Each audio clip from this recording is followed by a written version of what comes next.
South India shopping mall the wedding మంత్ర సరికొత్త wedding collection south India shopping mall. నమస్తే, welcome to Suman TV. నేను మానస. ప్రపంచవ్యాప్తంగా కూడా మనకి కోవిడ్ కేసెస్ మళ్ళీ పెరిగిపోతున్నాయి. కరోనా మళ్ళీ విజృంభిస్తోంది. ఇప్పుడు తెలుగు రాష్ట్రాల్లో కూడా ఈ కేసెస్ ఎక్కువగా నమోదవుతున్నాయి. మరి ఈ నేపథ్యంలో అసలు ఇప్పుడు వచ్చినటువంటి కొత్త వేరియంట్ ఏంటి, అసలు ఎలాంటి జాగ్రత్తలు తీసుకోవాలి అనే విషయాలు మనం తెలుసుకుందాము. డాక్టర్ వెంకటలక్ష్మి గారు మనతో పాటు ఉన్నారు, పల్మనాలజిస్ట్ ఫ్రమ్ కిమ్స్ హాస్పిటల్. తనతో మాట్లాడదాం. వెంకటలక్ష్మి గారు నమస్తే అండి. నమస్తే అండి మ్యామ్, ఇప్పుడు చూసినట్లయితే కేసెస్ మళ్ళీ పెరిగిపోతున్నాయి, కరోనా మళ్ళీ విజృంభిస్తోంది. సో దీనికి గల కారణాలు ఏంటంటారు? ఫస్ట్ ఆఫ్ ఆల్ మనకి ఇమ్యూనిటీ వేనింగ్ ఉన్నట్టు ఉన్నాయి ఇప్పుడు ప్రూఫ్స్. అంటే మనకి వ్యాక్సినేషన్ ద్వారా కానీ వచ్చిన ఇమ్యూనిటీ, ప్రీవియస్ కోవిడ్ వల్ల ఇమ్యూనిటీ వచ్చింది, కొంచెం వేనింగ్ ఫేజ్ అంటే తగ్గిపోయే ఫేజ్ లో ఉంది. ఆ ఇమ్యూనిటీ తగ్గినప్పుడల్లా మనం ముందనుకున్నట్టే కోవిడ్ అనేది ఎప్పటికీ మన మధ్యలోంచి వెళ్ళిపోదు. ఇది ఫ్లూ లాగా, ఒక ఇన్ఫ్లుయెన్జా లాగా మన సొసైటీలోనే ఆన్ అండ్ ఆఫ్ ఉంటుంది. అలా అంటే మధ్యలో కొన్ని కేసెస్ వచ్చి తగ్గడం అలా చూస్తూ ఉన్నాం. కాకపోతే ఇలా నంబర్ ఆఫ్ కేసెస్ ఒక్కటేసారి పెరిగింది అంటే ఒక పెద్ద మ్యూటేషన్ జరిగినట్టు. అంటే కంప్లీట్ గా ఆ వైరస్ అనేది మ్యూటేట్ అయ్యి వేరేగా ఇప్పుడు మనకున్న ఇమ్యూనిటీ దానికి పని చేయనట్టు. సో ఒకరి నుంచి ఒకరికి ఫాస్ట్ గా వ్యాపించడం అనేది జరుగుతుంది. సో ఈ స్ప్రెడ్ ఎక్కువ ఉండడం, విరులెన్స్ ఎక్కువ ఉండడం అనేది ఒక shift and drift mutations virus ఒక లక్షణాలు అన్నమాట. ఇన్ఫ్లుయెన్జా వైరసెస్ కానీ ఇలా సీజనల్ ఫ్లూస్ లో కానీ చూసేది మనం ఇప్పుడు కోవిడ్ లో కూడా అదే గమనిస్తున్నాం. సో సేమ్ ఒమైక్రాన్ వేరియంటే, అందుకే దీని స్ప్రెడ్ అనేది ఎక్కువగా ఉంది. సో ఇప్పుడు గతంలో కన్నా ఇప్పుడు వచ్చినటువంటి కొత్త వేరియంట్ అంత డేంజరస్ అంటారా? ఎక్కువగా కేసెస్ నమోదు అవుతున్నాయి కాబట్టి ఎలాంటి జాగ్రత్తలు తీసుకోవాలంటారు?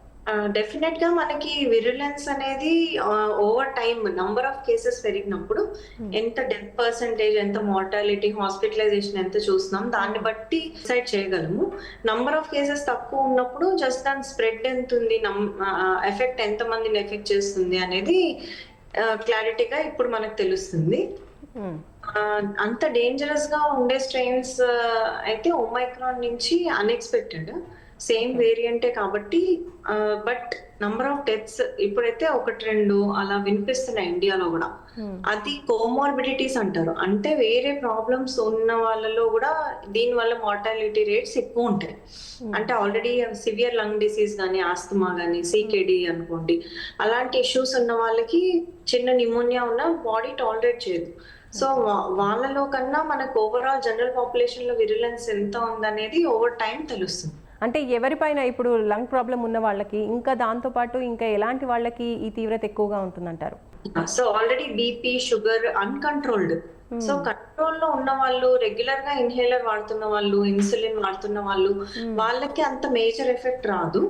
మనకి ఎక్కడ ప్రాబ్లం వస్తుందంటే షుగర్ కంట్రోల్ లేదు, ప్రాపర్ గా కిడ్నీ ఫాలో అప్స్ లేవు, డయాబెటీస్ ఎక్కువగా, హైపర్ టెన్షన్ ఎక్కువగా ఉంది, అండ్ ఆస్తమా ఇన్హేలర్స్ టైం వాడట్లేదు. ఏదైతే డిసీజ్ కంట్రోల్ లేనప్పుడు బాడీ ఇమ్యూనిటీ ఆల్రెడీ డౌన్ ఉంటుంది. అలాంటి వాళ్ళకి స్ప్రెడ్ అయ్యే ఛాన్సెస్ ఎక్కువ ఉంటాయి. స్ప్రెడ్ అయినప్పుడు హాస్పిటలైజేషన్ ఛాన్సెస్ ఎక్కువ ఉంటాయి, డెత్ రిస్క్ కూడా ఎక్కువ ఉంటుంది. కాబట్టి వాళ్ళు ఎలాంటి జాగ్రత్తలు తీసుకోవాలంటారు? క్రౌడెడ్ ప్లేసెస్ ని డెఫినెట్ గా అవాయిడ్ చేయాలండి. అది prevention is better than cure అంటాం కాబట్టి ఫస్ట్ మనం రాకుండా చూసుకుంటే అది best. So number of people కలిసే చోట వెళ్ళకుండా ఉండడం, మాస్క్ పెట్టుకోవడం, అండ్ మనం అనుకున్నట్టు డిసీజ్ కంట్రోల్ లో పెట్టుకోవడం, రెగ్యులర్ గా మందులు వాడుకోవడం, ఇవి మెయిన్ స్టెప్స్ మనం తీసుకోగలిగే steps. Other than that regular exercise చేయడం 40 to 45 minutes, and healthy diet, home cooked meals, fruits, vegetables ఎక్కువగా తినడం, ఇవి ఓవరాల్ ఇమ్యూనిటీని ఇంప్రూవ్ చేస్తాయి. ఓకే, సో ఎలాంటి ఫుడ్ ని వీళ్ళు ప్రిఫర్ చేయాలి? ఇప్పుడున్నటువంటి కోవిడ్ సిచ్యువేషన్స్ లో హెల్దీగా ఉండడానికి ఏ ఫుడ్ ఎక్కువగా తీసుకోవాలి? డెఫినెట్లీ హై ప్రోటీన్, ఇంట్లో వండుకున్న ఫుడ్ ఆల్వేస్ బెస్ట్. మనం తినే fruits, vegetables, Indian diet is adequate. But diabetes ఉన్న వాళ్ళు మెల్లిగా other than rice and wheat హెల్దీగా మిల్లెట్స్ కానీ, జోవార్ రైస్, క్యూనోవా ఇలా సబ్స్టిట్యూట్స్ కి వెళ్ళడం, షుగర్స్ అనేది తగ్గించుకోవడం, ఎస్పెషల్లీ ప్రాసెస్డ్ ఫుడ్ అనేది కంప్లీట్ గా జీరో చేయాలి. So processed food empty calories, దానిలో న్యూట్రిషన్ ఉండదు. మెయిన్ ఇప్పుడు మనం చూసే ఒబేసిటీ, చైల్డ్హుడ్ ఒబేసిటీ అండ్ పెద్దవాళ్ళలో ఓవర్ వెయిట్ ఉండడము, వెయిట్ వాళ్ళు ఎక్కువ కోవిడ్ లో డెత్స్ అవ్వడం, ఇవన్నీ కూడా ప్రాసెస్డ్ ఫుడ్, ఓవర్ వెయిట్ ఉన్న వాళ్ళలో ఇన్ఫ్లమేషన్ ఎక్కువగా ఉండడం. ఇన్ఫ్లమేషన్ అంటే ఈ కోవిడ్ వల్ల cytokine storms and inflammatory storms చూస్తాం అనమాట. అవి ఓవర్ వెయిట్ ఉన్న వాళ్ళలో డెఫినెట్ గా ఎక్కువ కనిపిస్తాయి, ఎక్కువ ఎఫెక్ట్ చేస్తాయి, తొందరగా వాళ్ళు చాలా డిటోరేట్ అవుతారు. సో ఇవన్నీ మనం చూసేది లైఫ్ స్టైల్ చేంజెస్ అండి, లైఫ్ స్టైల్ హార్మ్. మనం ఒకటే దగ్గర కూర్చుంటాం, ఎక్కువ నడవము, ఎక్కువ వాకింగ్ చేయకపోవడం వల్ల వచ్చే డిసీజెస్. ఓకే, చిన్న పిల్లల్లో ఇప్పుడు కోవిడ్ తీవ్రత ఏ విధంగా ఉండొచ్చు అంటారు? వాళ్ళకి ఎక్కువ రిస్క్ ఫ్యాక్టర్ అంటారా, లేదంటే ఎలాంటి జాగ్రత్తలు తీసుకోవాలి? చిన్నపిల్లల్లో యూజువల్ గా మనం లాస్ట్ టైం చూసిన కోవిడ్ లో అంత సిక్ కేసెస్ అయితే చూడలేదు. సో ఓవరాల్ వాళ్ళలో ఎక్కువగా సివియారిటీ ఎఫెక్ట్ అవడం అనేది ఉండదు.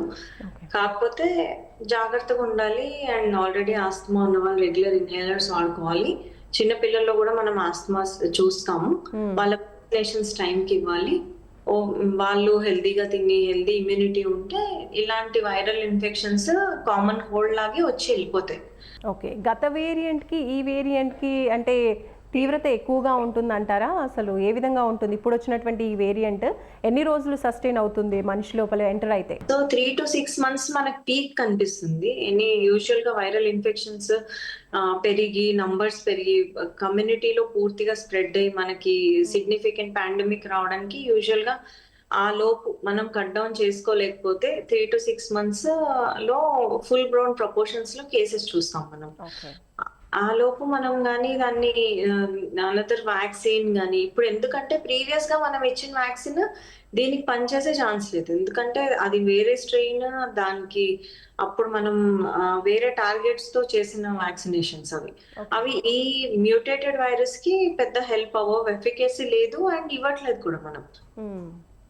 సో ఆ లోపు మనం ఏమైనా వ్యాక్సిన్ కనిపెట్టగలిగిన, ఈ డిసీజ్ ని స్ప్రెడ్ కట్ డౌన్ చేయగలిగిన, it will be helpful. Right, thank you ma'am. So చూస్తున్నారు కదండి, వెంకటలక్ష్మి గారు పల్మనాలజిస్ట్ మనకు తెలియజేస్తున్నారు. ఇప్పుడున్నటువంటి ఈ ప్రెజెంట్ వేరియంట్ స్ప్రెడ్ అవుతుంది ఫాస్ట్గా. అయితే గతంలో తీసుకున్నటువంటి వ్యాక్సిన్స్ అనేది గతంలో పనిచేశాయి, ఇప్పుడు మళ్ళీ కొత్త వ్యాక్సిన్ అనేది ఈ కోవిడ్కి తీసుకురావాల్సి ఉంటుంది. ఆ లోపు మాత్రం చాలా జాగ్రత్తగా ఉండాలి. ఏదేమైనప్పటికీ కూడా ఎక్కువగా క్రౌడీ పీపుల్ అంటే క్రౌడ్ ఉన్నటువంటి చోటుకి వెళ్లకుండా జాగ్రత్తలు తీసుకుంటూ సేఫ్గా ఉండాలని మనకు డాక్టర్ గారు తెలియజేస్తున్నారు. చూస్తూనే ఉండండి సుమన్ టీవీ. నమస్తే.